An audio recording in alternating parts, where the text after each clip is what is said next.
LBOC Unplugged with your It's the LBOC podcast with Lil Ms, SmoKiii. Cut to live every Thursday night, 7 p.m. Eastern Standard Time.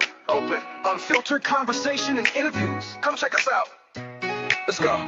Welcome to the podcast, the LBOC. We got everything you want, so tune in and see. We got interviews, conversation real as can be.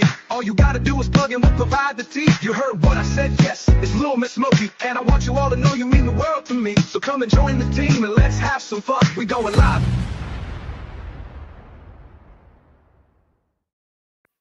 woo! Woo! I love the new song. To LBOC Unplugged with Lil Ms SmoKiii.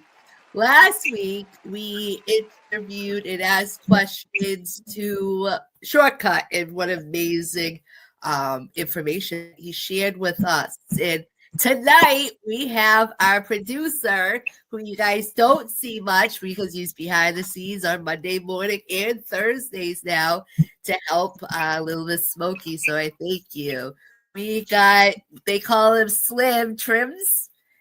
How are you? Welcome. Oh, I am so glad to be on your show. It is such an honor. You know, it's such an honor to be a producer backstage, doing all the tickers for the shows and stuff. It's really exciting, and to be a part of you guys, it's awesome. We appreciate it. I know it's very early, and you take care of a child and get him ready, and you ready, and all that. So we definitely appreciate your backstage helping us. Yeah, I tell you, being a single dad, it's tough. Raising a 10-year-old boy by myself, and getting him ready to get on the bus. You know, he gets a little stubborn at times, so it takes that little extra effort. But I get on there on time. I kill two birds with one stone, pretty much. That's good. That's good. Yeah, it is hard to be a parent, let alone be a single parent. Yes. Right now, he's going into the preteens, so things have changed, but we're here for you. I've given him a nickname for Sugar, because let's talk about your pro wrestling career. Yeah, absolutely. Well, I started back in 1998. I went to Body Slammers Wrestling Gym. It was located in my hometown at the time, Lima, Ohio. That was my dream ever since I was 12 years old to become a professional wrestler. So it never went away from me in high school or nothing. So as soon as I got out of high school, I saved up enough money. I got a job at a factory to where I paid my tuition. I went to school there at Body Slammers for 8 weeks. Nice. And got trained by Wayne Kreiderman. Crusher Crine was there. It was Al Snow's old Body Slammers. He's already was signed to the WWF at the time. And another guy by the name of Bob Cornwell. What great trainers were they? I'm telling you, they taught me a whole lot, and I'm still appreciative to this day about it. But anyhow, I started training, and then I started traveling. I actually went to 2 other schools after that to just further my learning with former WWE superstar Pat Tanaka. He showed me the ropes. He made me, I was a mentor with him and stuff, and he took me all over the place, introduced me to people. So that pretty much got me a start of going to different states and stuff. So that was pretty interesting. I learned stuff I didn't even learn in training. So that was really cool that you never stop learning in this business. Yeah, they say when you're in the field, it's the best way because you're learning hands-on. So out here in the New England area, we do co-op where you have 2 weeks into the field that you're going to school for, and then 2 weeks that is in school learning like math and all that. So it's really good because the kids can go and have a job when they're already graduated. You have learned a lot on the way when you're in the field. Like you said, the book doesn't tell you everything that you know. And listening to people, you must have met a lot of, important wrestlers, and they probably did some tricks. And yes, I met a lot of the wrestlers I grew up watching. Who was your favorite one? Marty Jannetty. I grew up watching the Rockers. I love the Rockers from the 90s. the tag team specialists is what they called them, and getting to pick him up at an airport and going to doing shows together. It was like mind blowing to me. I try not to mark him out means like a fanboy to people who don't know the wrestling terms, but I did my best to stay professional, and just, being professional helped me get places to meet more people and get introduced to more promotions. So I got that opportunity to just travel and experience that. Not just on the outside, how to conduct myself, but also inside the ring. Like, I learned so much more. Awesome. And I bet you it was cool to travel to different states and stuff. Oh, yeah, absolutely. I was young. I was 19 years old, into my 20s to 30s, to even up until recently. I mean, it was a great ride. If I was done today, I would be totally happy with what I've done. I mean, I never went to a big federation or nothing, but I got taught how to work the cameras. I got taught so much stuff that where I would have been TV ready if I did get that opportunity. But just being thankful to all the people that taught me over the years and all that, it's priceless. I will never take that away. Awesome. Well, you can't take that away. No. I want to change it for the world.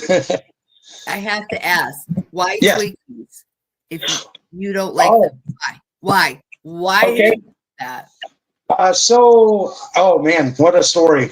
So what had happened was I played a fitness guru by the name of Mr. Fitness Slim Trimmons. I came out in hula hoops, weights, and stuff like that. So back in 2011 or 12. I gotta remember. But anyhow, we were doing TV tapings for ABC Lima. Oh, awesome. And it was called Bruiser TV. We had a show every Saturday night at 11:30 p.m. We eventually switched to Fox. So during those live TV tapings, there was always a guy that would hold up a sign that said Twinkie Boy. And I know the guy. I never asked him, why do you make that sign? He was actually a friend that just came to support me. And he'd always like, Twinkie Boy, like, what the heck? So as the TV tapings were progressing and more shows, people started bringing Twinkies to the venue. And they were tossing them at me like they were tomatoes for a bad comedian, right? Because I was the heel. I was the bad guy at the time. Yeah. So they would throw Twinkies. So I had this thought like months later. I mean, I didn't really think about, Twinkies at the time. But the thing is like a couple months ago, I was thinking to myself, I said, what if I became a babyface, which is a good guy in wrestling, and started letting the crowd know that I secretly love Twinkies and start throwing them back at them at streets. And it took off from there. Yeah. Here I am now. It turned crazy. Twinkie Power was created. About Twinkies. The Diet Coke. Even the Diet Coke from my trainer, Pat Tanaka, he'd always drink it. And I'm like, dude, that is so nasty. How do you drink that stuff? And I used that eventually with the Twinkies down the line. Because Coke is known to getting like stains out of carpets and stuff, eroding things. Yeah. So I let my audience know, hey, you can eat all the food you want, eat all those Twinkies you want, wash it down with the Diet Coke, and it'll wash away all your calories and pounds, and you have nothing to worry about. Yeah. And people actually did it. Even grown adults, it was crazy to me that people believed in me like that. Just being an entertainer now, I mean, kayfabe's dead now, but just being that entertainer and having grown adults come and eat Twinkies in front of me. Hey, look how many I can eat, blah, blah, blah. It is just mind-blowing to me. It is. All right. Well, we got to go to commercial. And we're going to have so many more to go forward with learning about our sugar, which is known as Slim Trim, the wrestling days. Stay tuned. Attention all card collectors and traders. Introducing the Uncommon Card Shop.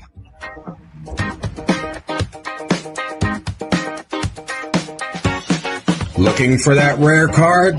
That unique collector card, the one that you can't find, the one that is almost impossible? Your search is finally over. You found us. Now what are you waiting for? Follow the link and discover why we are every collector's best friend. We'll see you soon.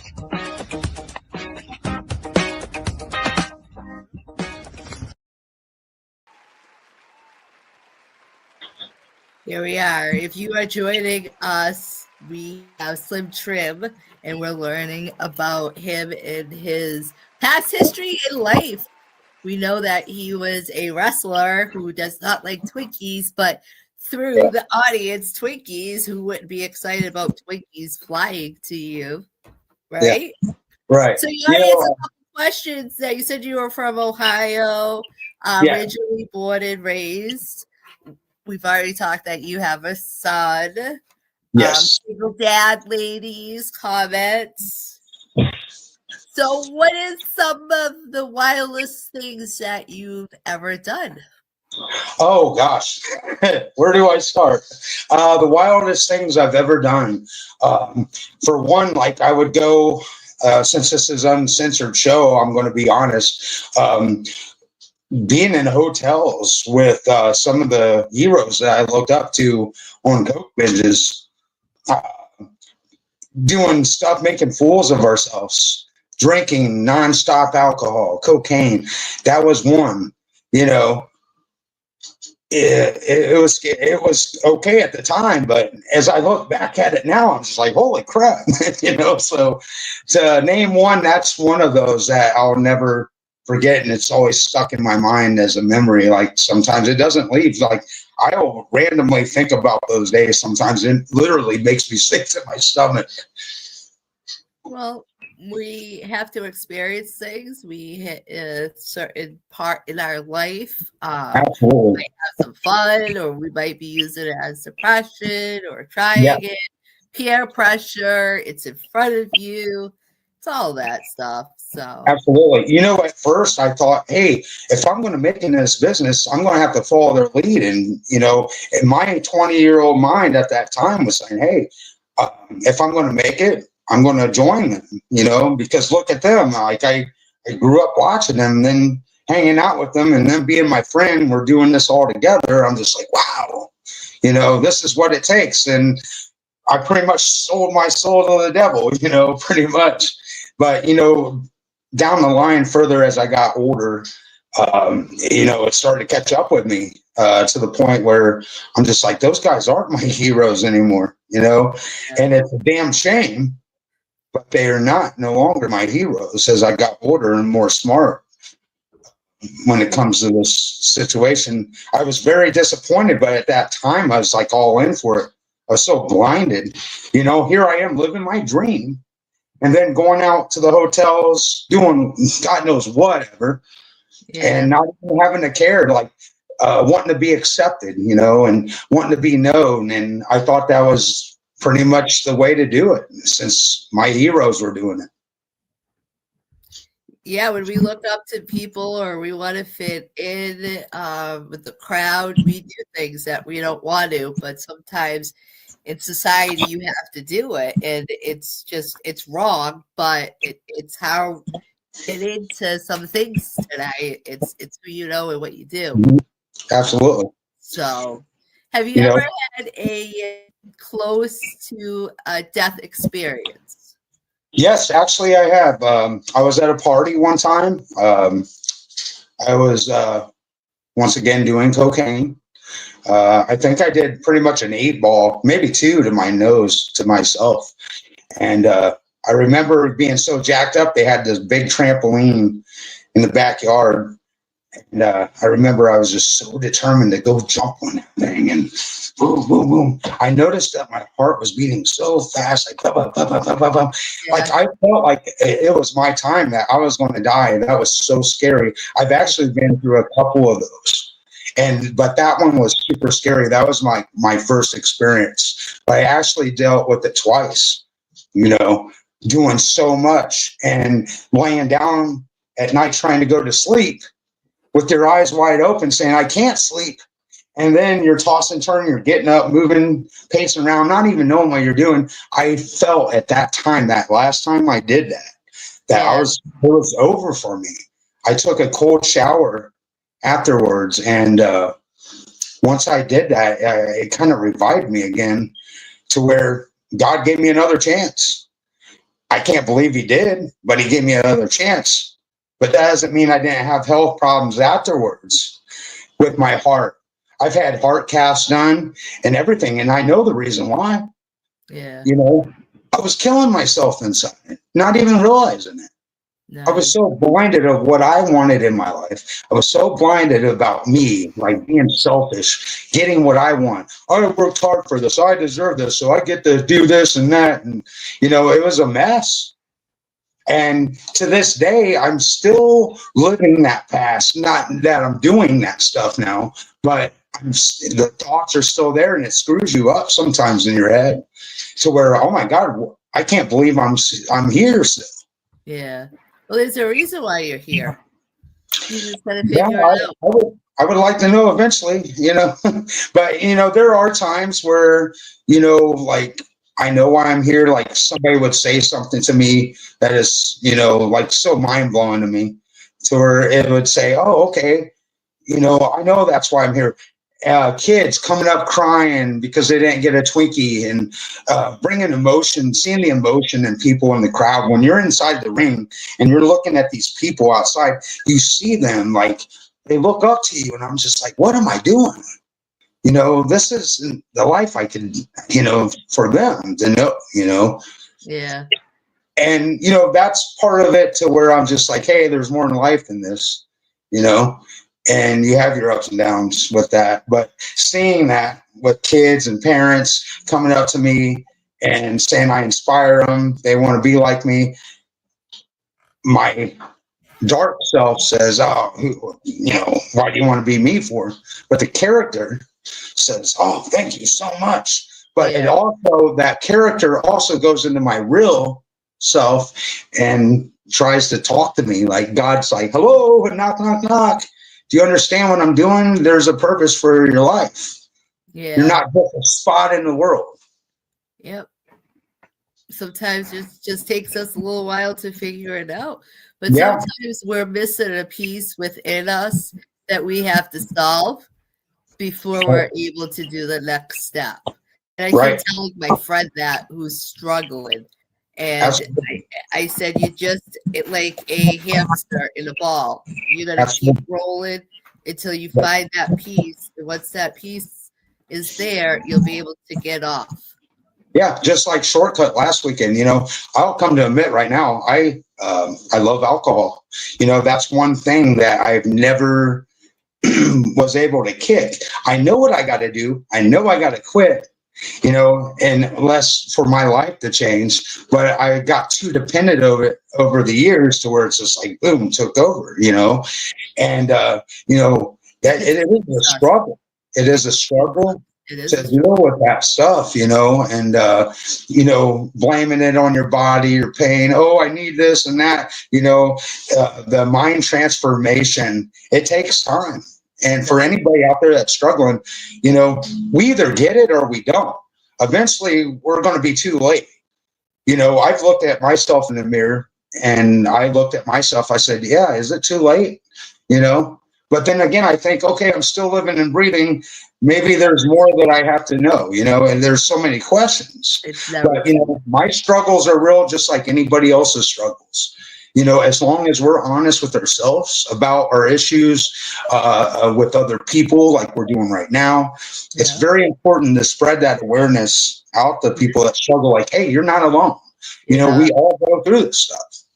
And I think, Sugar, it progressed more the depression after 2020 when the government locked us down. Yeah, I totally agree with that. A lot of people got depressed, but mine started as a child. You know, I come from a dysfunctional family. I had a mom in and out of mental hospitals when I was a kid, and my grandmother watching me. You know, she'd bring home guys from the mental hospital, and they wanted to try to be a stepdad to me. You know, it started way before 2020 with me. I tell you what, I lived in that dysfunction. And, you know, I'm not trying to blame things, but, you know, there's some times where I look back and like, oh, hey, did I inherit all this? You know, my sister was a schizophrenic. My uncle was manic depressive. You know, pretty much everybody in my family had some sort of manic depression. And as of late, you know, through going through divorces with me, et cetera, from being in this crazy wrestling business, it caught up with me. Yeah. To where I have that depression now. And, you know, there's some days where it's really hard. You know, recently I had to take a couple months off from being on the road wrestling because I go through these spurts of, you know, depression a lot. And there's some days I can handle it. There's some that I can't. You know, but I have to meet God in the middle somewhere and say, hey, this isn't working out for me. You know, we got to move forward. So what I'm doing right now is, you know, I'm doing my best. I'm not where I want to be. Me and my son, we're going to the gym and stuff. We're trying to do cardio, lap swimming, you know, just to feel better about ourselves again and find myself again. He's 10. He's got his whole life ahead of him, but, you know, you got to do that. You got to find something to take away those habits and hang-ups that you have in life. Have you talked to anybody? Like a therapist? No, I have not. I have not talked to a therapist. I would rather talk to my true friends. I would rather talk to them than some stranger, to be honest. It's my advice. We're gonna have to go in commercial after this, but my advice, I talk to somebody because of the bullying that I've experienced. It's still going. And I talk to my friends, and, you know, it's not that they get sick of listening to it. They're getting sick of seeing it. And it's hard because they're all done with the situation. They just want it over, and nobody knows how to get it over. So when I talk to somebody else, it's nice that they don't see what's going on, that they're able to hear what I have to say. And honestly, it's helped because I look and I honestly wish that cops and firefighters or anybody that goes to accidents and see trauma things, that they go talk to somebody, because we're all human. But we got to go to commercial, and we have so much to learn about Slim Trims, known as My Sugar, or the LBOC. Stay tuned. Every Monday, every day, a little bit of coffee. Micro Brothers United, man, they get together and they do the talk shows, man. Little bit of coffee. Introducing Lil Bit of Coffee, the world's only all-little person podcast. Join the Lil Brew crew as we spill all the beans on last week's wild adventures. We invite our outrageous guests and dive into everything from mainstream madness to the wacky, crazy, wild sports. This is not your daddy's fight club. It is the 5-Foot Fantasy Club, and every mama is invited. Yeah. Tune in and vibe with the world's smallest crew as we talk big laughs, bold nonsense, and early morning energy. All powered by one strong brew. Little Bit of Coffee podcast, Mondays at 7 a.m. Eastern, 6 a.m. Central. YouTube.com/@Micro Brothers United. Again, YouTube.com/@Micro Brothers United. So grab your Joe and let's go. Welcome back to LBOC Unplugged with Lil Ms SmoKiii. And here we have Slim Trims. We've been talking about his past, his wrestling, his child, many obstacles. Now we want to know, do you remember your first kiss? Let's shift gears here. My first kiss, yes, absolutely. So it was 1985. I was in kindergarten. You guys all know my age now. There was two twins by the name of Holly and Monica Mack. Now, I was a skinny, blonde-haired, blue-eyed kid, so I got a lot of attention from the ladies back then. I bet. So they asked me to go under the table and play with toys and read books with them. And I will never forget, both of them came up and kissed me right here on each cheek. And they were my girlfriends, and I held their hands at recess and everything. So actually 2 girls at once on the kissing thing is my first kiss. See, Roy, that's where it all began. Yeah, that's where it all began. 2 girls. Yeah, I mean, we're at recess. I had a conversation about you is great, and that just sums it all up. I thought I was the biggest stud in the recess, you know, like having 2 twins, you know, just like holding their hands. I felt so special. That's great. That's great. Yeah. When is the first time that you met a little person? Okay, so I was at a bar one night. It was called the Bayou Gator. It was in Lima, Ohio.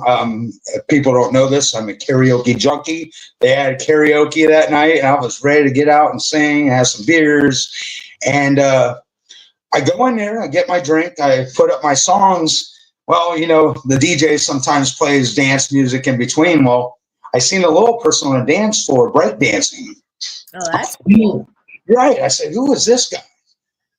Well, come to find out, people know him as Sugar James, Casey Micro, Casey James was his name, and Casey Arnold was actually his shoot name, which is his real name. You need to be his bodyguard, Sugar. Well, I approached him. I said, hey, man, have you ever thought about getting in the wrestling business, like wrestling or doing any kind of management? Because at that time, I was looking for a little person that tossed Twinkies and Diet Coke cans out to the crowd. And like all of a sudden, like, boom, flashlight, you know, I need to go talk to this guy. And I did. I offered him $80 to do the TV taping with me for one time. We're wrestling Doink the Clown, I guess 1001, whoever it was, but a lot of doinks out there. But anyhow, I paid him $80. He did a wonderful job. He dressed up like me with the spandex, purple neon stuff, you know, and he was amazing. He was a natural. And the thing is like, we started traveling ever since then. And then one of the micro groups picked him up, and he eventually started traveling with them, and we got separated from there. But I was so proud of him that he actually found that niche of what he was supposed to do in his life. And he went traveling, and they loved him. And I couldn't be more proud for him. I wasn't a jealous guy. I was just very proud of Casey. That's awesome. Unfortunately, he's not with us today. But we have great memories together.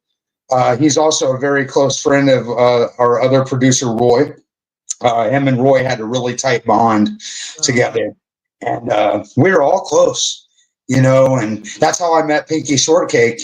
And once Casey died, Pinky pretty much took his place, you know, Pinky Shortcake, and she just did just like he did. She was just as amazing as he was. So it's kind of like God saying, hey, you know, he's gone, you know, let's mourn him and have great memories. But then he like put her in my place. And then she ended up getting picked up by a company. And now she's getting engaged to be married. She has a little child of her own now. She lives down in Tennessee. I'm so proud of her. Once again, you know, kudos to her. You know, she's doing it. She's still young. She's still got a whole years ahead of her. Yeah. Well, best luck to her. Yes, definitely. We're sad that we missed her a couple weeks ago, but yes, yeah, she's busy. You know, she did get back with me, but you know, they have a hectic schedule down there, and I try my best to, you know, understand that instead of sending her a message and yelling at her. But it is what it is. You know, hopefully in the future we'll get her on, and you know, when she has more time. Understandable. Isn't she doing that show now? And yes, they got a thing on the Discovery Channel, Micro Little Brawler, whatever it was called. I forget what the name of it is, but yeah, they're going to get ready to do a season 2. So I can understand. Yeah, I mean, She's supposed to be, the rumor is supposed to be getting married on that show, so we'll see what happens. Oh, finally gonna propose. I watched Stay some of it. tuned. Yeah, stay tuned. It's been a while. Her boyfriend is funny. He does a lot of TikToks. Yes, Psycho's amazing. He does really good TikTok. And speaking of Casey, he's kind of like the reincarnation of him. Casey's personality. It's like when I look at Psycho, Derek is his name. I look at Casey. I was just like, wow, this is crazy. It's mind blowing. Like he was put in that place. After Casey passed.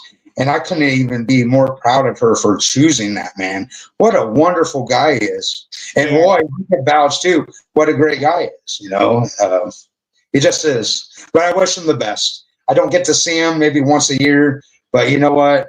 It is what it is. Go do your thing, guys, Yeah. Yep. Give a shout out to the LBOC Podcast Network. We love you. Yes, indeed. We got 3 of them now.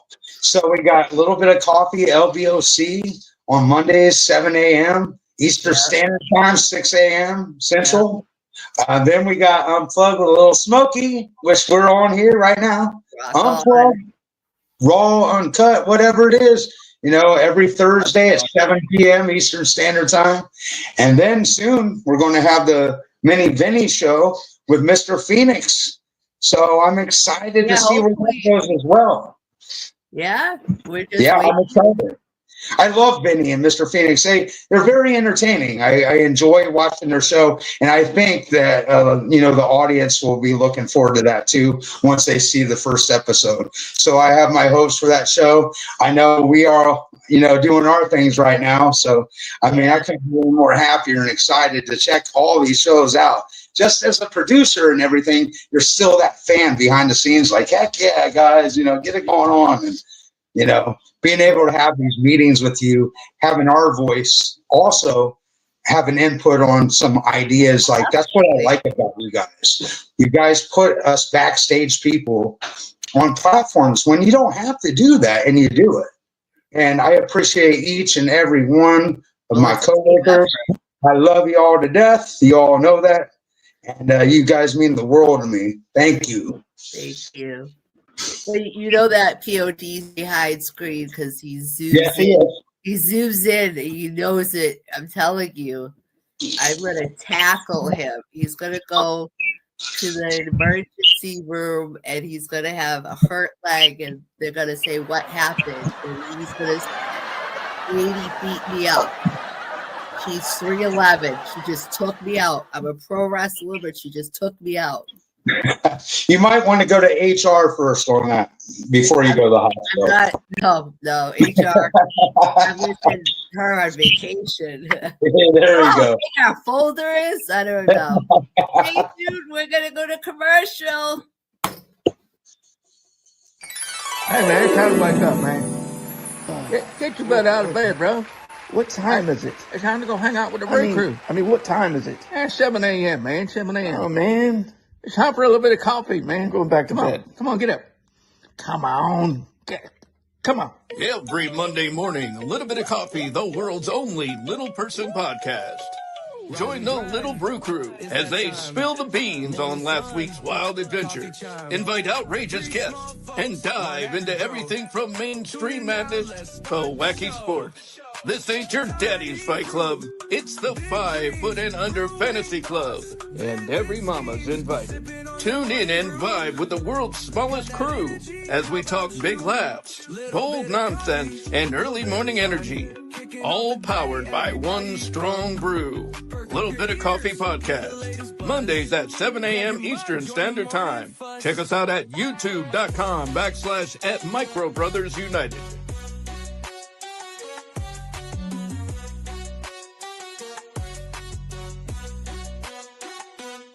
Short in size, tall as So grab your Joe and let's go.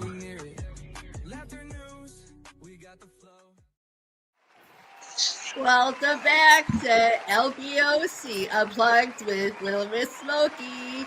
We got Slim Trimmons, known as Sugar, We've been talking about him being a wrestler, how he was a troublemaker. He has a child, single father, looking for a Hey, lady. girl. He loves karaoke. Our buddy Roy keeps him in line, which we appreciate. He does. I admit it. Question: have you ever had a one night stand? Who hasn't? Yes, I did. How many? Let me think here. Uh-oh. Yes. At least 5. That's not bad. Yeah, it was about 5. Yeah. Do you still talk to them? No, because when I woke up the next day, I realized I had beer goggles on. Oh. Yeah, so that wasn't good. But yeah, it was a total of 5. Beer goggles. What's that mean? Beer goggles, meaning that you ever seen the movie Shallow Hal? I don't think I have. Okay, so it's a Jack Black movie. It's where he thinks all these big women, he gets hypnotized by Tony Robbins, the speaker. Oh, yeah. And then he sees like bigger women and deformed people as beautiful. So the beer goggles means I had too many beers. That's horrible. Meaning they look like supermodels to me. So, yeah. That's horrible. Hey, it's just experiences, you know. I mean, is that when you were on your tour with wrestling, or is that local behavior? It was towards the time when I first started wrestling. I used to weigh 330 pounds. Okay, when I started wrestling, I was obese. I lost 1.5 pounds in 1 year through supplements, which was not steroids. Yeah. I would eat chicken sandwiches and Roman noodles twice a day, and then I would drink Diet Pop. And for snacks, I'd eat fruit or vegetable at night. Lost 1.5 pounds. So when I started learning about nutrition, I started to get buff and strong, and then all of a sudden, the attention I never got before in school. I was always a fat slob or a glutton or whatever you want to call me. I was Johnny Bravo now, so I ate it up. So if a girl and I have that one night stand, I'm like, oh, okay, great, let's go. Fed my ego. I was in my 20s, you know. So, you know, what can I say? You know, it was a new experience for me, SmoKiii. Yeah. You know what I mean? Like I always dreamed of having that girlfriend. I've never been to a prom. I never went to any homecomings because I wasn't that person. I was the outcast, you know. And then when I started feeling like I was part of that, then I did whatever it took to get what I wanted. And, you know, the bad part about it was, SmoKiii, was I would actually run into girls that you would make fun of me in school. And they would try to hit on me. Oh, you look great. You want to hook up? And I would tease them and end up dumping them just to get them back. Was that wrong? Yeah. As I'm older now at 46. But then it was sweet revenge. Yeah. But now, you know, come on, as you mature, as you get older, come on, Josh. Well, hey, you were big then. You're good looking now. So, yeah, they deserved a little digger. You know what I mean? Because there's kids that says, I don't look beautiful, but it's not what you look like. It's the inside. Because, like I said, you can always lose the weight. You can always gain the weight. It's really your personality is what people should be falling in love with. Absolutely. It turned me into something I didn't want to be. I mean, like eventually as the years were going by, I'm just like, hey, I'm just like those jocks that made fun of me now. The people that I despise and would never want to be like I turned into. And it's very disturbing within me that I became that person. And I hurt a lot of people along the way. I'm not going to mention their names. They know who they are. But I had this addiction of going out and getting that attention. I've already lived in my dream. And then the women are starting to notice me now. Oh, my. It's even worse. So as the worse it got, the more parties you go to, the after hours stuff. It was insane to where whatever, I'm down for anything. And, you know, that's what I was known for, Crazy Josh back then. You know, it's like, I wasn't myself. I'd wake up the next day and I was like, what am I doing? But then here I go, my 20-year-old, 30-year-old self saying, oh, let's do it again tonight. And totally forgetting about the conversation I had with myself when I opened my eyes that morning. Yeah, it happens. It's Yeah, just, it does. it's a learning experience. And when you're in Sure. that atmosphere, it's No pain, no gain, right? yeah. I was backstage of Guns N' Roses, and it was crazy how wild it was, and the party Absolutely. life and all that. So it's not intimidating, but it's influence. It's there. So Oh yeah, the influence is there. you should write a book. You should write Yeah, a book. I actually did. I actually shared it with a friend years ago. I wrote an 8-chapter book about my life and how I found God, and she never returned it. I read it all in a notebook, and I was proud of it. And she asked if she could read it, and never gave it back. I had never hung out with her again. It was very odd, but That's sad. it was at the time. But Well, you can publish your own books. You know that. right? Yeah, you can now. You can actually do that now. Yeah. Somebody to, it always helps if Danielle Steele. Right. somebody you put that. The only reason why I would want to publish a book now is to help people that are struggling like I am, and that there is solutions to these problems. Guys, we may fail and we may beat ourselves up daily, but we're still breathing, we're still living, and that's why I would want to write that book, not just only for myself, but to truly help somebody else. Always. Well. Always. I actually watch some podcasts of people that are in addiction and alcohol, and I just sit on and listen Yes. to it. And the stories, like you said, there's something in the core that you got to fix. And Yeah. So it was really good. And, somebody was 2 days into recovery, Yeah. and they were able to hide their face but still talk, so it was able to Still be effort. comfort. And I think that was wonderful that you could be in the comfort of your home and still be able to network Yeah. with the situation. Sometimes we do it to numb pain, because trust me, growing up in a I'm big on world, I'm on 0 days, it's just like I'm nowhere near where I need to be right now. But, I do know right here that, there is hope, and we can get through all this together. We don't have to be perfect, No. We can come and lay ourselves as broken. That's what Jesus would want for us, to lay and put your burdens right there and have him take them away. And it is a process. We got to want it. You do have to want it.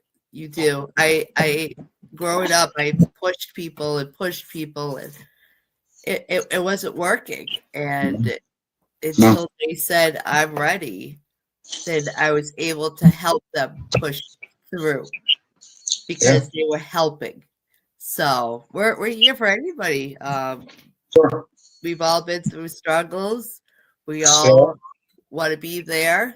This Yep. is kind of it all started with POD, having a cup of coffee and talking, and get to know. We talk about our struggles all the time. Absolutely. Feeling like we're 70, but we're in our 40s. Right. POD's 90, FYI. But anyways, where is a random place that you've had sex before? Oh, wow. Let's shift there. A random place. Actually, in a restaurant bathroom. An ex-girlfriend, which I will not mention, but it was a pretty awesome experience. Yeah.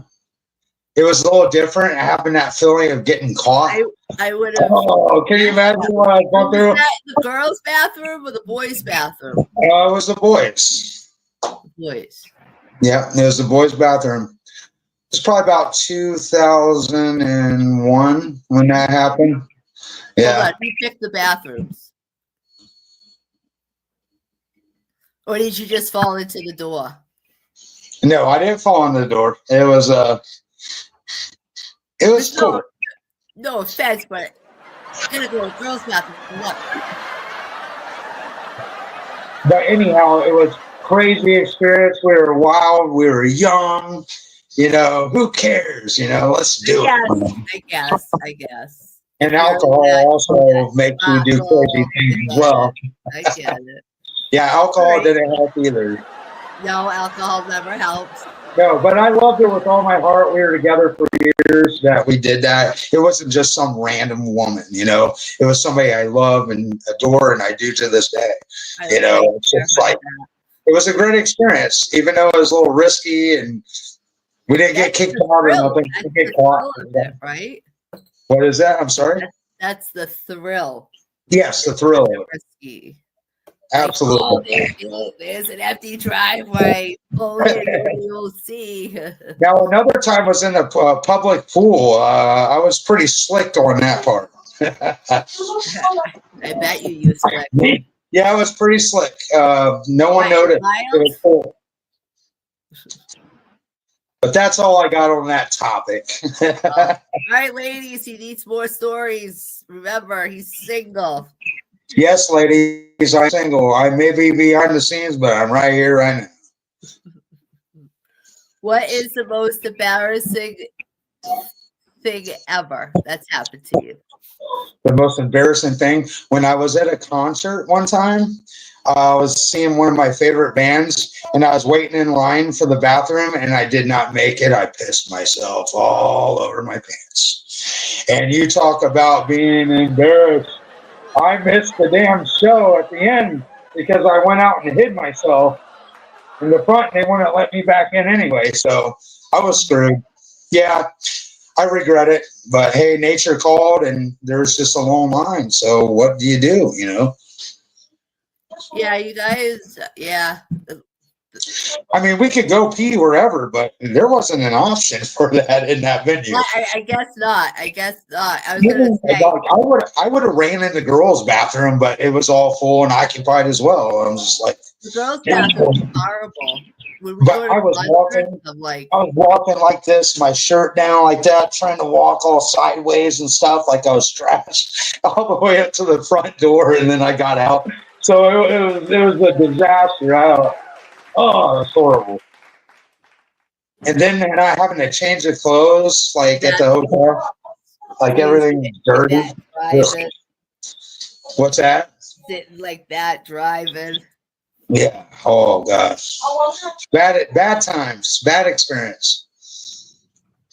Seems like you got a lot of stories there. Oh yeah, pretty much. Who don't? I mean, we all have stories, you know. True.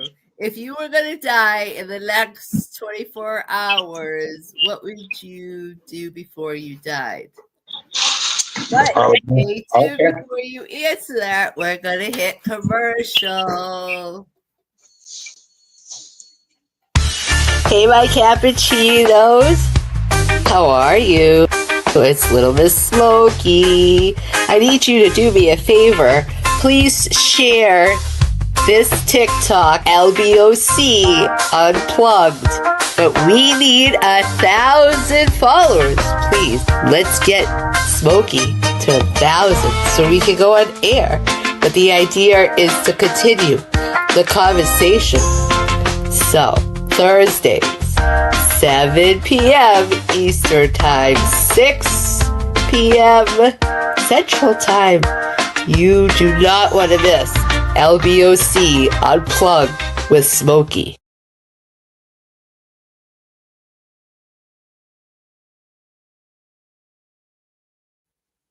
What up? Welcome back to LBOC Unplugged with Lil Ms. SmoKiii. If you're just tuning in, you missed a lot of good things about our buddy Flynn here, so you'll have to go and watch. But before we went to commercial, I asked the question, if you were going to die in 24 hours, what would you do?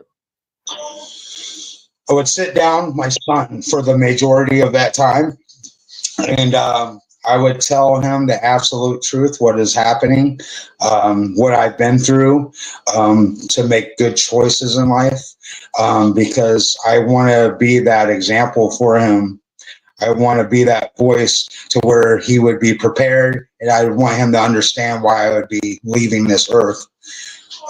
Another majority of that time is, I talked to my sister about having arrangements to take care of him and stuff. But the main fact, the matter of this whole conversation is to get him straight. Not that he isn't right now, but just to remind him, hey, be a simple man, like that song, I would pretty much spend my whole time doing that because it's not about me no more. It's about him. And he's my blood, It's my little mini twin, of course I'm going to want to lead him in the right direction. It's not about anybody else but him. Yeah, it's always the children. Absolutely. And I would tell him how much I loved him. I would, whatever he'd want to do, from watching a movie or whatever, just hugging until then. It don't matter. Just as long as I give him a right direction to go. He doesn't have to go my way, but at least I did my part on this earth, as a father would do. Yep. That's good. Yeah. It's hard to think of that question because we do have children, but it's going to come to a day or it can come tomorrow. You never know. So that's why you always hug your children, hug your family, hug your friends. Yeah, we're not promised tomorrow, guys. We're not promised. Nope, some people don't get second chances. No. Sometimes we gamble in life thinking we're invincible and we're not. Sometimes people throw the second chance away, and I get upset because cancer patients in hospitals love that second chance. The second chance you just threw. So right, absolutely. Because they might not come back. We're getting close to time, and then we got to talk about something else. But we're going to ask two more. We know you've peed yourself from a drunk moment. Oh, yeah, that was horrible. Yourself before? I can't recall if I did or not. I'm sure I made a mess, run into the toilet with some squirts or whatnot, but other than that, no, not really fully. But if I was a professional wrestler in the ring and I had to do it, the main thing that you would do and how we were taught is if you crapped yourself, you go into the ring and, you take care of it that way, and then come out and finish the match. Now, I know a lot of wrestlers that had white tights on one time and they did it. I'm not going to mention names there either, but. Wait. Go back. So there's clothes underneath? No, but you could take care of stuff. I mean, if you're a wrestler and a worker, they all know what I'm talking about. You got it underneath, take care of business, and then finish it out. Do what you got to do under there. The fans aren't seeing you. That's true. I'm learning of all you wrestlers. You guys talk like I know the wrestling code. I'm like, nope. I know, and that's why during the show I tried to give you all the terms and everything what I was talking about, so you guys would understand. Yes. There's a lot though. There's a lot. It's sure. If you could say one thing to the young generation from 5 to 21 of age, what advice would you give them?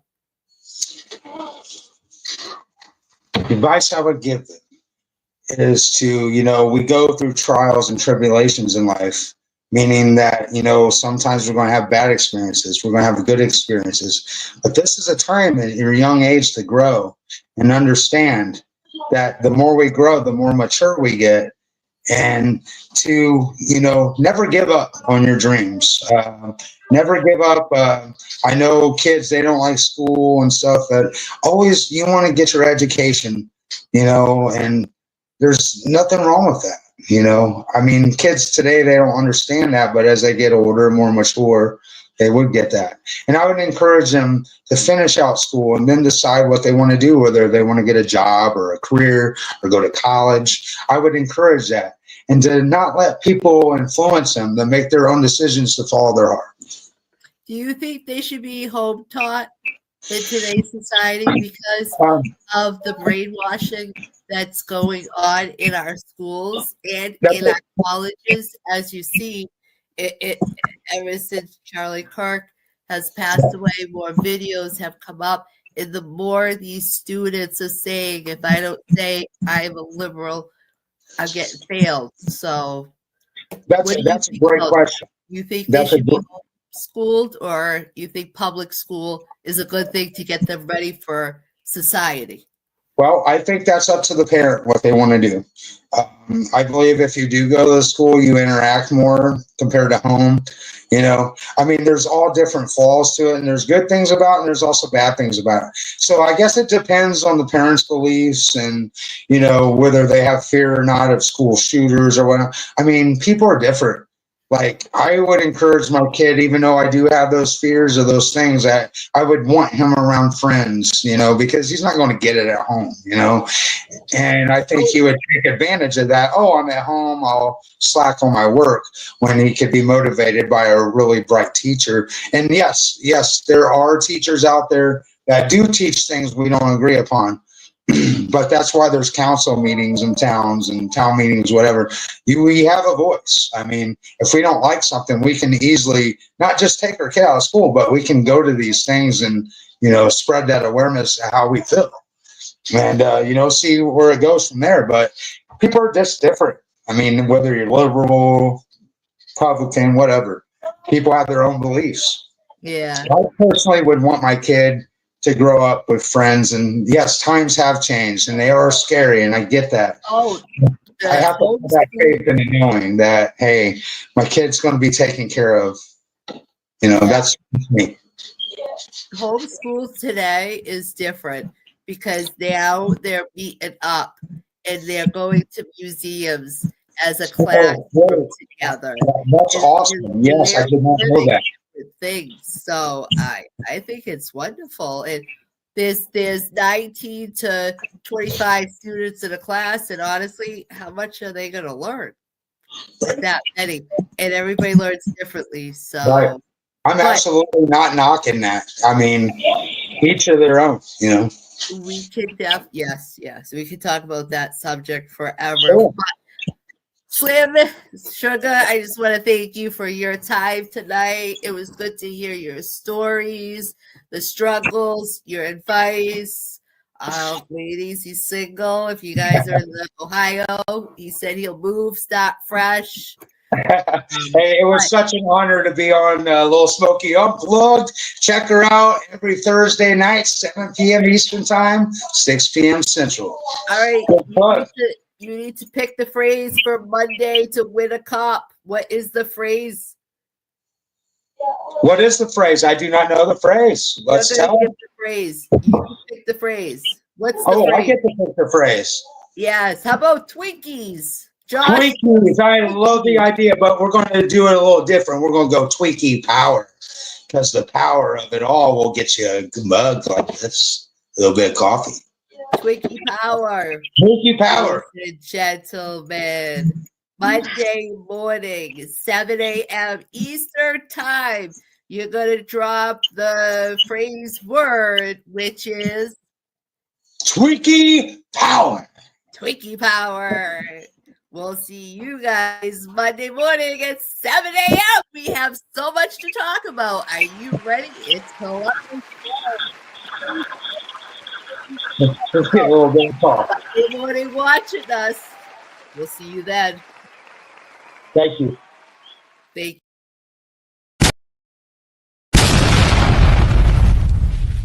Thank you for watching Little Bit of Coffee. Be sure to stop our official page at youtube.com/@Micro Brothers United.